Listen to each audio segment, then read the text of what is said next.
The most powerful story I've ever heard. The question was asked to me several years ago, can you bless something that you don't even possess, that's not even in your hand? The person that asked it was an older gentleman named Paul that I've become friends with that had grown up in a family of sharecroppers. Now, these were very poor people, and rarely did they even have money. He says, nobody was more faithful than my parents. They gave, they believed in tithing. He said if they had 100 potatoes they dug up, they would find the 10 best potatoes and they would give those away.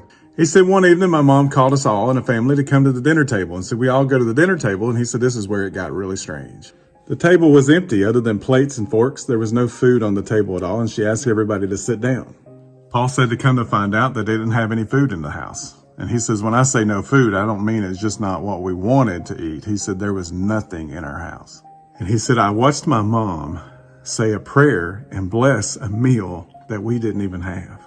He said, I thought she had lost her mind. He said, Brian, I kid you not, within minutes, somebody showed up knocking on our door.